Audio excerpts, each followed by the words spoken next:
ഈ വർഗീയവാദികൾക്കൊരു സ്വഭാവമുണ്ട്. അവർക്ക് മനുഷ്യപക്ഷത്ത് നിൽക്കാൻ കഴിയില്ല. മനുഷ്യർ എവിടെയാണോ നിൽക്കുന്നത് അതിൻ്റെ ഓപ്പോസിറ്റ് ആയിരിക്കും അവർ. മനുഷ്യത്വം ഉണ്ടാവില്ല, മനുഷ്യത്വമുള്ള സമീപനം ഉണ്ടാവില്ല, മനുഷ്യപക്ഷത്ത് നിന്ന് ചിന്തിക്കാൻ കഴിയില്ല. മനുഷ്യർ ഇരക്കൊപ്പാണെങ്കിൽ അവർ വേട്ടക്കാരനൊപ്പമായിരിക്കും. മനുഷ്യർ വേട്ടക്കാരനൊപ്പമാണെങ്കിൽ അവർ ഇരക്കൊപ്പമായിരിക്കും. ഇതാണ് അവരുടെ ഒരു സ്വഭാവം. അവർക്ക് കൃത്യമായൊരു നിലപാടുണ്ടാകില്ല. അവരുടെ ആകെയുള്ള നിലപാട് എന്താ അറിയോ? ഒറ്റൊരു വിഷയത്തിലുണ്ടെന്നാ മനുഷ്യപക്ഷത്ത് നിൽക്കാൻ പറ്റില്ല. കാരണം തലച്ചോറിലേക്ക് കയറിയത് നല്ല രൂപത്തിലുള്ള മരുന്നൊന്നല്ലല്ലോ. വൈറസുകളും പിന്നെ അതുപോലുള്ള ഫംഗസുകളൊക്കെ കയറിയിട്ട് തലച്ചോറിൽ ഇങ്ങനെ കറുപ്പ് പിടിച്ചിട്ടുണ്ടാവും, ഹൃദയത്തിലൊക്കെ. അവിടെ ഏതായാലും നല്ല രൂപത്തിലുള്ള ചിന്തകളൊന്നും പുറത്തേക്ക് വരില്ല എന്ന് ഉറപ്പാണ്. ഞാൻ പറഞ്ഞു വരുന്നത്, ഇപ്പം നിലവിൽ സംഭവിച്ചുകൊണ്ടിരിക്കുന്ന കാര്യങ്ങളിൽ ചില വർഗീയതയുടെ അപ്പോസ്തലന്മാരായ ആളുകളുടെ നിലപാടുകൾ നിങ്ങളൊന്ന് മനസ്സിലാക്കണം. പൊതുസമൂഹം മനസ്സിലാക്കണം. കാരണം ഇത്തരക്കാർ ജനങ്ങളിലേക്ക് ഇഞ്ചക്ട് ചെയ്യുന്ന വർഗീയതയുടെയും വിഷവിത്തുകളുടെയൊക്കെ പവർ എത്രയാണെന്നറിയാം. ഇതുകൊണ്ട് സംഭവിക്കുന്ന നഷ്ടം എന്താണെന്നറിയാം. നമ്മുടെ മലയാളി സമൂഹം, നമ്മുടെ കേരള ജനത ഒന്നാകെ അപമാനിതരാകുന്ന തരത്തിലേക്കാണ് പോകുന്നത് കാര്യങ്ങൾ. നമ്മൾ പല കാര്യങ്ങൾ സംഭവിക്കുമ്പോൾ പറയലുണ്ട്, ഇതെന്താ UP ആണോ, ഗുജറാത്താണോ, ബീഹാറാണോ? അതൊന്നും അധികാലം പറയേണ്ടി വരില്ല. മിക്കവാറും അങ്ങനെയൊന്നും പറയാതെ തന്നെ നമ്മുടെ നാട്ടിൽ തന്നെ അത്തരം പ്രശ്നങ്ങൾ സുലഭമാകുന്നൊരു കാലമാണ് വരാൻ പോകുന്നത് ഇത്തരക്കാർ കാരണം. പറഞ്ഞു വരുന്ന മറ്റൊന്നല്ല, നമ്മൾ ജയിലിൽ കഴിയുന്ന ആ സ്ത്രീയായിട്ട് ബന്ധപ്പെട്ടിട്ട് നിലവിൽ അതാണല്ലോ ഒരു ചർച്ചാ വിഷയമായിട്ടുള്ളത് സമൂഹത്തിനിടയിൽ. ആ സ്ത്രീ അപരാധിയാണോ നിരപരാധിയാണോ എന്നുള്ളതല്ല, അതിൽ ആ കുട്ടി ഒരു തരത്തിലും ശിക്ഷിക്കപ്പെടരുതെന്നല്ല ചിന്തിക്കുന്നത്. വധശിക്ഷയിൽ നിന്ന് അവിടുത്തെ നിയമപരമായിട്ട് കിട്ടുന്ന ചെറിയൊരു ഇളവുണ്ട്, ആ ഇളവ് കിട്ടാനുള്ള വഴികൾ അന്വേഷിക്കുക, അതിനുള്ള സാധ്യതകൾ ഉണ്ടാക്കി കൊടുക്കുക എന്നതാണ്. വധശിക്ഷയിൽ നിന്നുള്ള ഒരിളവ്, അതിനുവേണ്ടി ശ്രമിക്കുകയാണ് പലരും. പണ്ഡിതന്മാർ, അവിടെയുള്ള സൂഫി വൈദ്യന്മാർ, ഇവരൊക്കെ അതിനുവേണ്ടി ശ്രമം നടത്തുന്നുണ്ട്. അത് അറിഞ്ഞുകൊണ്ട് ചെയ്ത കുറ്റമാണെങ്കിലും അറിയാതെ സംഭവിച്ചു പോയ കൊലപാതകമാണെങ്കിലും ശരി, ആ ഒരു ഇളവ് അവിടെ ആ പ്രതിക്ക് ലഭിക്കുന്നുണ്ട്. കുടുംബം മാപ്പാക്കുകയാണെങ്കിൽ അത് കിട്ടാനുള്ള വഴികൾ എളുപ്പമാക്കുക എന്നുള്ളതാണ് അവിടെ ചെയ്യുന്നത്. ഇതിനിടയിൽ കളിക്കുന്ന ചില വർഗീയവാദികളുണ്ടല്ലോ, അവരെ നന്നായിട്ട് നമ്മളൊന്ന് കരുതി വെക്കുന്നത് നല്ലതാണ്. കാരണം ഇതേ വിഷയത്തിൽ ഇവർ മുമ്പ് സ്വീകരിച്ചിട്ട് നിലപാട് നിങ്ങൾക്ക് കാണണം. അത് നിങ്ങൾ കാണണമെങ്കിൽ അവരുടെ പേജ് പോയേക്കാൻ മതി. 2024 അവർ പോസ്റ്റ് ചെയ്തത് എപ്പോൾ എന്നറിയോ? സൗദിയിൽ ജയിലിൽ കഴിയുന്ന അബ്ദുൾ റഹീമിന് വേണ്ടിയിട്ട് കേരള ജനത ഒന്നാകെ നിന്നുകൊണ്ട് വലിയൊരു സംഖ്യ 30 കോടിയോളം രൂപ കളക്ട് ചെയ്തില്ല. എന്നിട്ട് അദ്ദേഹത്തിന് ആ ശിക്ഷയിൽ നിന്ന് ഒഴിവാക്കാൻ വേണ്ടി, വധശിക്ഷയിൽ നിന്ന് രക്ഷപ്പെടുത്താൻ വേണ്ടിയിട്ട് ദിയാദനം. അന്ന് എല്ലാവരും അബ്ദുൾ റഹീമിന്റെ പക്ഷത്ത് നിന്നുകൊണ്ട് സംസാരിച്ച് അവർക്ക് വേണ്ടി ഫണ്ട് കളക്ട് ചെയ്യുന്ന സമയത്ത് ഞാൻ പറഞ്ഞല്ലോ, മനുഷ്യപക്ഷത്ത് നിൽക്കാൻ പറ്റില്ല ഇവർക്ക്. ഇവർ ഇപ്പുറത്ത് നിന്നുകൊണ്ട് പറഞ്ഞെന്തറിയാം, അത് സ്വന്തം വിഭാഗത്തിലുള്ള ആളുകളായതുകൊണ്ട് എന്ത് വില കൊടുത്തിട്ട് അവർ ഇറക്കുകയാണ്. അത് പിന്നെ അതായത് സ്വന്തം മതത്തിൽപ്പെട്ട ആളിന് വേണ്ടിയിട്ടാണ് ഈ ചെയ്യുന്നത്. മേത്തന്മാരെല്ലാവരും ഒരുമിച്ച് കൂടിയിട്ട് ഫണ്ട് കൊടുക്കുന്നത്. അതേ സമയത്ത് യമനിലൊരു സ്ത്രീ കഴിയുന്നുണ്ട് ജയിലിൽ, അവർക്ക് വേണ്ടി ആരും ഇടപെടുന്നില്ലല്ലോ, അത് ഇതര മതത്തിൽപ്പെട്ട ആളായതുകൊണ്ടല്ലേ, എന്നൊക്കെ സ്ത്രീ ആയതുകൊണ്ടല്ലേ എന്നൊക്കെ ചോദിച്ചുകൊണ്ടാണ് അവർ ആ പോസ്റ്റ് ഇട്ടത്. കടുത്ത വർഗീയതയുടെ ഏറ്റവും ഉച്ചസ്ഥായിൽ നിന്നുകൊണ്ടുള്ള പോസ്റ്റായിരുന്നത്. അതായത് മറ്റൊന്നുമല്ല, റഹീം കുറ്റക്കാരനാണ്, ശിക്ഷിക്കപ്പെടണം, വധശിക്ഷ തന്നെയാണ് കിട്ടേണ്ടത്, എന്തിനാണ് രക്ഷപ്പെടുത്താൻ പോകുന്നത് എന്നൊക്കെയാണ് ആ പോസ്റ്റിന്റെ രത്നചുരുക്കം. അത് വിഷത്തിൽ മുക്കിയ തൂലികയിൽ നിന്നാണ് അത് വന്നത്. അതാണ് സംഭവിച്ചത്. അത്രക്ക് തുറന്നെഴുതിയ ഒരു എഴുത്തായിരുന്നത്. അത് ഞാൻ ഇതിൽ കൊടുക്കുന്നുണ്ട്, നിങ്ങൾക്ക് വായിക്കാൻ പറ്റും.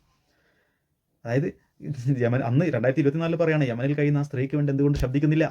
ഇത് റഹീം എന്നുള്ള ആൾ മുസ്ലിം ആയതുകൊണ്ടല്ലേ നിങ്ങൾ ഒരുമിച്ച് നിൽക്കുന്നതെന്ന്. എന്നിട്ടോ എന്ത് സംഭവിച്ചെന്നറിയാം? ഇപ്പോൾ അന്ന് അവർ ചോദിച്ചല്ലോ, യമനിലെ സ്ത്രീക്ക് വേണ്ടി എന്തുകൊണ്ട് ശബ്ദിക്കുന്നില്ല എന്ന്. ഇന്ന് ആ യമനിലെ സ്ത്രീക്ക് വേണ്ടിയിട്ട് കേരള ജനത ശബ്ദിക്കുകയും അതിന് മുൻപന്തിയിൽ നിന്നുകൊണ്ട് വിജയത്തിന്റെ ഒരു കണിക കാണിക്കുന്നതിന് മുസ്ലിം സമുദായത്തിലുള്ള ഒരു പണ്ഡിത പ്രഭു മുന്നിട്ടിറങ്ങുകയും ചെയ്തപ്പോൾ, തയ്യാറാവുകയും ചെയ്തപ്പോൾ അത് സഹിക്കാൻ കഴിയുന്നില്ല.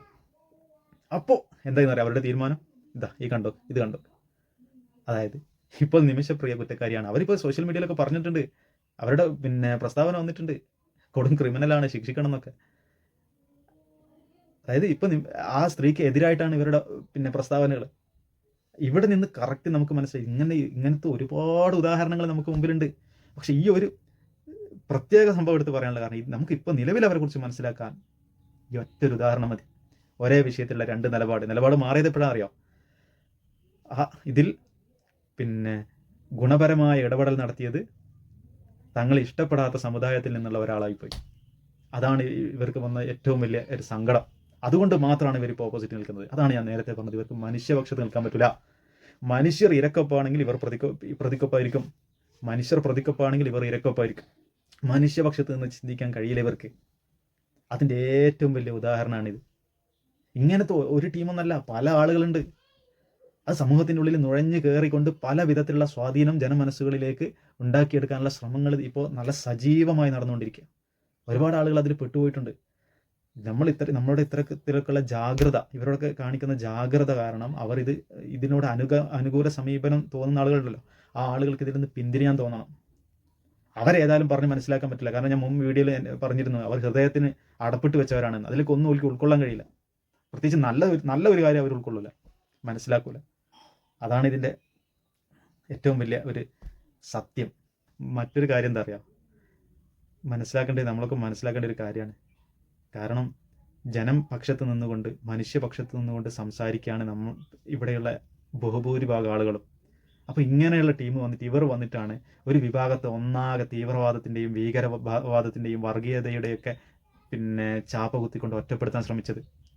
ഒരു സമുദായത്തെ ഒന്നാകെ ഭീകരവാദത്തിൻ്റെ നേരിൽ നിർത്തിയത്. അങ്ങനെ നിർത്തിയിട്ട് ഇലക്ഷൻ പോലെയുള്ള കാര്യങ്ങളിൽ നേട്ടം കൊയ്യാൻ ശ്രമിക്കുന്നുണ്ട് ഇവർ. അത്തരത്തിൽ ഇവരുടെ ആശയങ്ങൾ കെട്ടിപ്പടുക്കാനുള്ള ശ്രമങ്ങൾ നന്നായി നടന്നുകൊണ്ടിരിക്കുന്ന ഈ സമയത്ത്, അത് ചില ഏരിയകളിലെങ്കിലും വിജയം കണ്ടുവരുന്ന ഈ സമയത്താണ് ഇത്തരത്തിലുള്ള ഒരു സൽപ്രവൃത്തി ഉണ്ടാകുന്നതും ജനമനസ്സുകളിലേക്ക് എന്താണ് ഇസ്ലാം എന്നും ഇസ്ലാമിൻ്റെ ഇതര സമൂഹത്തോടുള്ള പെരുമാറ്റം എന്താണെന്നും ഇടപെടലുകൾ എന്താണെന്നും എങ്ങനെയാണെന്നും ജനങ്ങൾ മനസ്സിലാക്കുന്നത്, സത്യം എന്താണെന്ന് ജനങ്ങളിലേക്ക് സ്പ്രെഡാകുന്നത് ഇപ്പോഴാണ്. മുമ്പ് ഉണ്ടായിട്ടുണ്ടെങ്കിലും വളരെ ഫലവത്തായ രൂപത്തിൽ ഈ സമയത്ത് അത് ഉണ്ടായപ്പോൾ അത് സഹിക്കുന്നില്ല. കാരണം ഇത്രയും കാലം അവരുണ്ടാക്കിയെടുത്ത ഇസ്ലാമിനെതിരെയുള്ള ഒരു സങ്കല്പം ഉണ്ടല്ലോ, ഒരു ജനങ്ങൾക്ക് മുമ്പിൽ കൊണ്ടുകൊടുത്ത ഒരു ആശയം ഉണ്ടല്ലോ, അത് പൊട്ടിപ്പൊളിഞ്ഞു. അത് ഇവർക്ക് സഹിക്കാൻ കഴിയുന്നില്ല. അതാണ് ഇതിലെ ഏറ്റവും വലിയ യാഥാർത്ഥ്യം. ഇനി ഇവരെന്ത് ചെയ്യണം? ഒന്നുകൂടി ആദ്യം മുതൽ ഉണ്ടാക്കിയെടുക്കണം. കാരണം ജനങ്ങളെല്ലാവരും വിഡ്ഢികളല്ലല്ലോ. ഇതെല്ലാം കാണുമ്പോൾ മനസ്സിലാവുമല്ലോ എന്താണ് ഇസ്ലാമിൻ്റെ ആശയമെന്നും ഇതര മതസ്ഥരോട് എങ്ങനെ പെരുമാറണം എന്നൊക്കെയുള്ള കാര്യം ജനങ്ങൾ ഇതിൽ നിന്ന് മനസ്സിലാക്കുമല്ലോ. ഇതാണ് ഇസ്ലാമിൻ്റെ നയമെന്ന്. അതാണ് ഇവരുടെ ചിന്ത. അതാണ് ഇവരുടെ ഏറ്റവും വലിയ നഷ്ടമായിട്ട് അവർക്ക് വന്നത്.